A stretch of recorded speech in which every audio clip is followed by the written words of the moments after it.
Hey, what's up? This is tay-love, and we're back with another Give Me 5 Minutes. This episode is Prosperity Gimmick number 13. Can you believe that? 12 episodes ago, who would have known that we'd be up to 13 different lessons and verses and passages in the Bible that teach us what the Bible says and what the Bible does not say about money, prosperity, wealth, success, etc. This is Prosperity Gimmick 13. The two verses we have this video is actually in the gospel. We're still making our way through the gospels, which is the recorded words or accounts of the words that Jesus spoke while he was on earth. So the reason why this is important is not my opinion. This is not a statement or pillars or values or core beliefs of certain denominations. This is not the savvy, smooth, buttery words of popular preachers. No. These are the words directly from the mouth of the only true and living God, Jesus Christ. So I got something for you today if you're watching. Jesus Saves Today.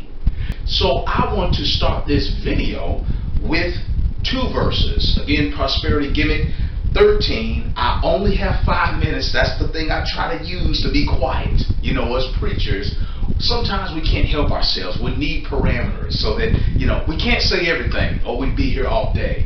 All right, so let's get into these verses. This first verse I'm going to read to you is Luke 6:24 through 26. I'm reading out of the King James Version. It says, "But woe unto you that are rich, for ye have received your consolation. Woe unto you that are full, for ye shall hunger. Woe unto you that laugh now." Ha ha ha ha. That's my version. Ha ha ha, adding the laughter. "For ye shall mourn and weep." 26. "Woe unto you when all men shall speak well of you, for so did their fathers to the false prophets."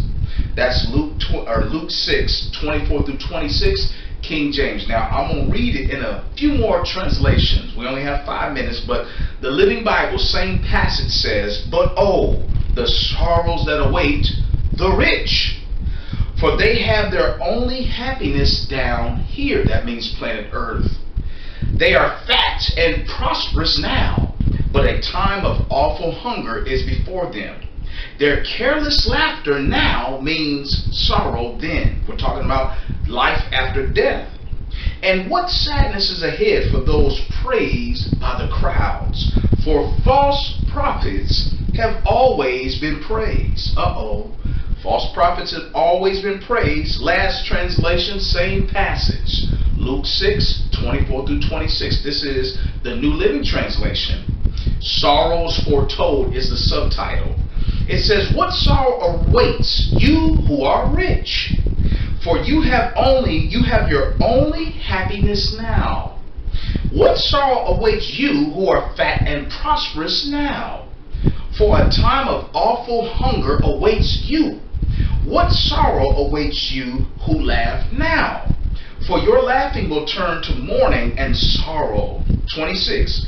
"What sorrow awaits you who are praised by the crowds? For their ancestors also praised false prophets." This thing is loaded, but we only have 5 minutes, so let's keep it moving. Let's look at a few synonyms for the word rich. That means words that are just like the word rich. They're brother words or cousin words. They're in the family tree or word web of the word rich. Affluent, deep-pocketed, fat cat, flush, loaded, moneyed, opulent, silk stocking, wealthy, and well off. The reason I say that is here in America, there's a term called living the dream. You say, "Hey man, how you doing today?" "Oh, I'm doing great. I'm living the dream." That's kind of a buzz phrase these days. Here's what living the dream means. Living the dream is a common phrase, especially nowadays, that we typically use to describe a situation where someone's experiencing the ideal lifestyle or enjoying some well-deserved success. It can include anything from financial success to creative success. The phrase living the dream means that someone is living the life they have always dreamed of.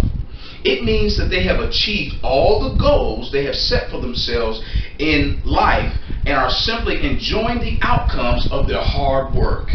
So, this phrase means that there are several countless Christians that use the phrase living the dream too. I'm going to leave that alone. Just chew on that for a moment. Now, let's go back to this verse with the few minutes we have left on this video. According to Luke 6:24, you are working towards, rich folks, awful hunger, mourning, and awaiting sorrows. These are the words of Jesus. Remember, there's nothing wrong with money. That's like me saying there's something wrong with body parts. But it's how we use the body parts. It's how we use the money. It's the motivation behind the greed and me telling you that you must sow a seed. Let's leave that alone. 5 minutes. Okay. Now, here's an example. Okay. Let's go to Al Green. There's a guy, he was an R&B soul singer from the 70s. His name is Al Green. I think he's still alive. He has a church in Memphis, Tennessee. But let me read this to you. There can be no question that anyone would have been shaken by the events that transpired in Memphis, Tennessee, home of singer Al Green, in the early mornings of October 18, 1974. Watch this. When an ex-girlfriend burst in on him in the bath and poured a pot of scalding hot grits on his back before retreating to a bedroom and shooting herself dead with Green's own gun. Did you hear what I just said? Now, if you look at what Jesus is saying, the focus of rich people is so much so on their money, they forget that there are other perils that await them.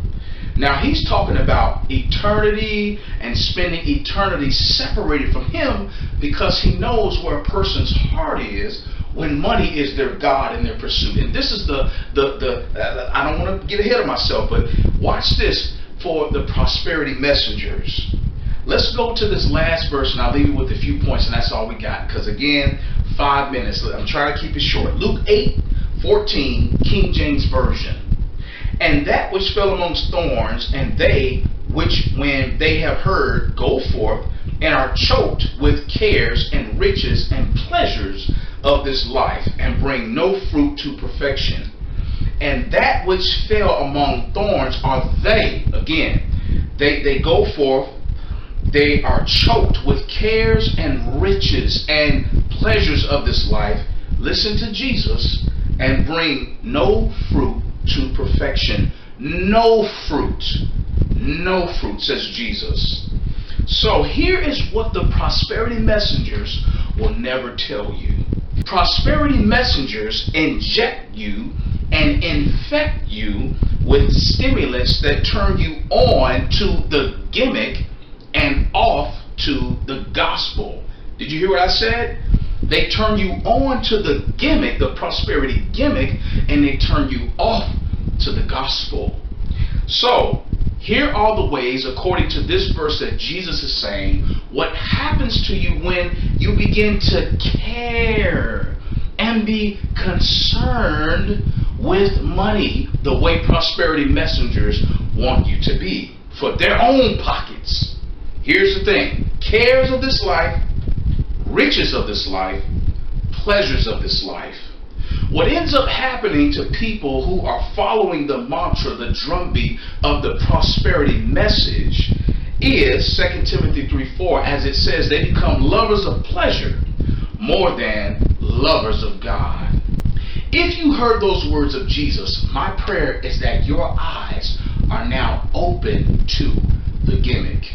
Remember, Jesus saves today. God bless you. This is tay-love. That's my 5 minutes. I gotta stop. We'll see you next time. I got one life, got a made up mind. One time to live, one time to die. I gotta make my one count. One life,